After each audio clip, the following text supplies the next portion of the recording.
ఇప్పుడే country delight యాప్ని download చేసుకోండి. Download the country delight app now.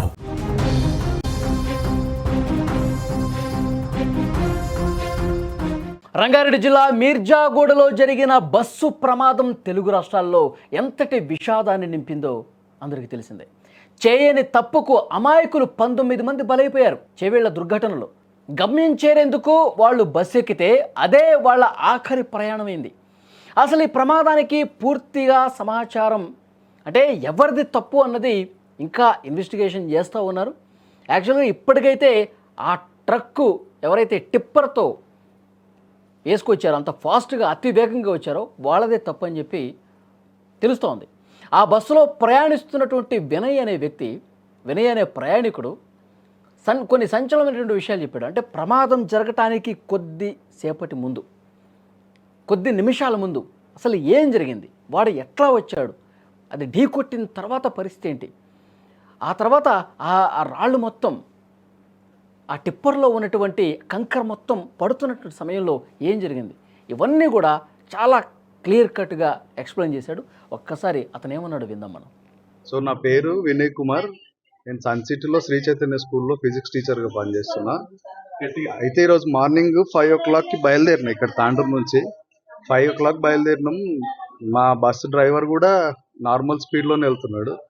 Manneguda దాటిన తర్వాత ఇంద్రారెడ్డి నగర్ ఉంటుంది కదా, అక్కడికి రాగానే టిప్పర్ డ్రైవర్ ఆపోజిట్లో వచ్చి డ్రైవర్ సైడ్ నుంచి మొత్తం క్రాష్ చేసిండు. చాలా ఓవర్ స్పీడ్లో ఉండే. బస్సు ఇప్పుడు కిందికి దిగడానికి కూడా రోడ్ చిన్నగా ఉంది. ఆ పక్కకు దిగినా కూడా మళ్ళీ బస్సు అంతా కూడా గుంతలోకి వెళ్ళిపోయే ఛాన్స్ ఉంది కాబట్టి డ్రైవర్ అప్పటికి కూడా ట్రై చేసిండు. మార్నింగ్ అంత హై స్పీడ్లో లేడు, మరి అట్లా స్లో కూడా లేడు, నార్మల్ స్పీడ్లోనే వెళ్తున్నాడు. కానీ టిప్పర్ డ్రైవర్ కూడా చాలా స్పీడ్లో వచ్చి కొట్టేసిండు. ఆ వెనకాల ఉన్నప్పుడు వేరే వాళ్ళు ఉంటారు కదా, టిప్పర్ వెనక వచ్చేవాళ్ళు, వాళ్ళు కూడా అన్నారు యాక్సిడెంట్ అయిన తర్వాత ఎప్పటి నుంచో ముందు నుంచి కూడా చేవేళ్ళ నుంచి కూడా స్పీడ్గానే వస్తున్నాడంట. మోస్ట్లీ కారణం అయితే ఆయననే, టిప్పర్ డ్రైవర్. చూసారు కదా, అసలు ఏంది, అసలు ఎందుకోసం జరిగింది? ఒకవేళ టిప్పర్ కనుక ఎంటీ లోడ్తో ఉంటే మోస్ట్లీ ఈ చనిపోయిన వాళ్ళ సంఖ్య తగ్గేదేమో. కాకపోతే టిప్పర్ లోడ్ ఉండడం వల్ల మొత్తం టిప్పర్లో ఉన్న కాంక్రీట్ అంతా కూడా జనాల మీద పడడం వల్ల ఇంకా ఎక్కువ మంది చనిపోయారు. ఒకవేళ టిప్పర్ ఎంటీ ఉంటే కనుక ఓన్లీ ఇంజురీస్ అయ్యి కొంతమంది హాస్పిటల్లో అడ్మిట్ అయ్యేవాళ్ళు. ఏమైందంటే టిప్పర్లో ఉన్న కాంక్రీట్ అంతా కూడా వాళ్ళ మీద పడే వరకు వాళ్ళ ఊపిరి ఆడకుండా సగం మంది అక్కడ చనిపోయారు. చాలా హెవీ స్పీడ్లో ఉండడం వల్ల మొత్తం ఒక 6th సీట్ వరకు అట్లే వచ్చింది. డ్రైవర్తో పాటు 6th సీట్ వరకు అట్లే కొట్టుకొని వచ్చి ఆ టిప్పర్ మొత్తం కూడా బస్ పై కొరగడం వల్ల ఆ టిప్పర్లో ఉన్న కాంక్రీట్ అంతా కూడా బస్సులో పడింది. రైట్ సైడ్లో డ్రైవర్ వెనకాలే ఉన్నాను 6th సీట్లో. నా పక్కన ఆయన చనిపోయిండు. ఇప్పుడు ముగ్గురు అక్క చెల్లెలు అని చెప్తున్నారు కదా, ఆ ముగ్గురు అక్క చెల్లెలు కూడా నా ముందు సీట్లోనే ఉన్నారు. పాపం తను కూడా మార్నింగ్ ఒక 10 minutes లేట్ వచ్చింది బస్సులో. ఒకవేళ 10 నిమిషాల ముందు వస్తే తన బతికేదేమో మరి. కాకపోతే ఈ సమయంలో మనం ఇది మాట్లాడుకొని తర్వాత మళ్ళీ దాని గురించి పట్టించుకోకపోవడం కాదు కదా. ఇప్పుడు యాక్సిడెంట్లు అయినప్పుడే రోడ్ల గురించి మాట్లాడి నా పైన కూడా పడింది. అదేదో ఆ టైంలో నాకు మెలకు వచ్చి నేను ఏదో తప్పించుకొని బయటికి దూకినాక కండక్టర్, ఒక చిన్న పిల్లాడు, ఇంకా కొంతమంది అరుస్తుంటే నేను ఇంకొక ఆయన కలిసి అద్దాలు బలగొట్టినాము. ఆ కండక్టర్ని బయటికి లాగినాం. అట్లనే కొంతమందికి కూడా సాయం చేసి బయటికి లాగినాం. అది కంకర్ ఏంటంటే కంకర్ లేకపోయింటే కొంచెం చనిపోయిన వాళ్ళ సంఖ్య తగ్గేదేమో. ఆ కంకర్ తీస్తున్న కొద్దికి కూడా లారీ బస్ పైన ఒరిగింది కాబట్టి ఆ లారీలో ఉన్న లోడ్ అంతా కూడా ఆ కాంక్రీట్ అంతా కూడా బస్సులోకి జారుతుంది, తీసిన కొద్దికి జారుతుంది. అక్కడున్న వాళ్ళైనా కూడా, లోకల్స్ అయినా కూడా, పోలీసులు అయినా కూడా తొందరగానే స్పందించారు. ఇప్పుడు తాండూరు నుంచి ఎక్కడెక్కడ బస్సులు ఎక్కారు చాలా మంది ప్యాసింజర్స్? తాండూరులోనే ఫిల్ అయిపోయింది బస్సు. వికారాబాద్ లో బస్ స్టాండ్ లో కొంతమంది ఎక్కారు, అంతే. కొంతమంది ఎక్కారు. చౌరస్తా దగ్గర అయితే ఆపలేదు. బస్సులో ఇంచుమించు 60 to 70 members ఉన్నారు, అంతే. అది క్లియర్గా చెప్తా ఉన్నాడు వినయ్.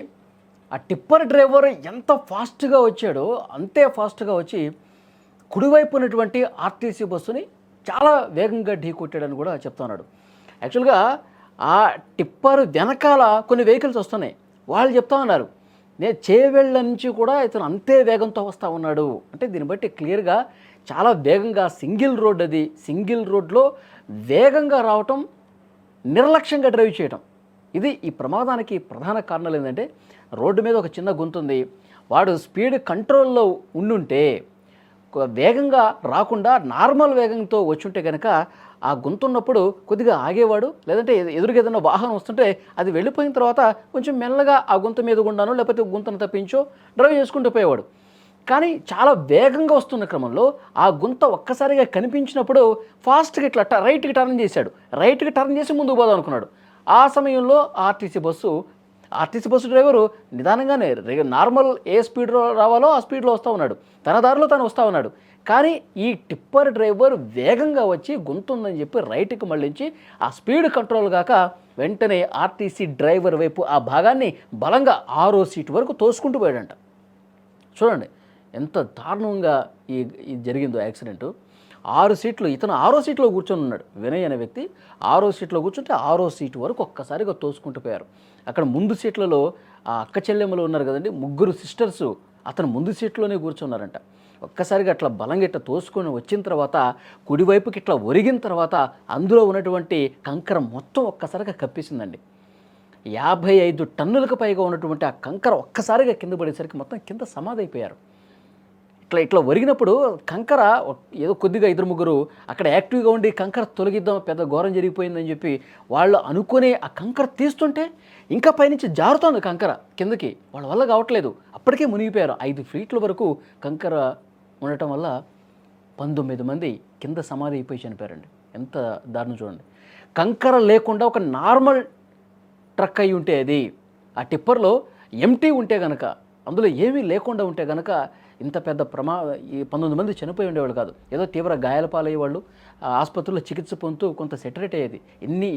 ఇన్ని చావులు జరిగాయి కాదు, అతను అదే చెప్తున్నాడు. కానీ ఘోరం జరిగిపోయింది. ఆ టిప్పర్ డ్రైవర్దే తప్పని కూడా చాలా స్పష్టంగా అర్థమవుతుంది. పోలీసులు ఇన్వెస్టిగేట్ చేస్తూ ఉన్నారు. ఇన్వెస్టిగేషన్ తర్వాత ఇంకొన్ని వాస్తవాలు కూడా బయటకు వస్తాయి.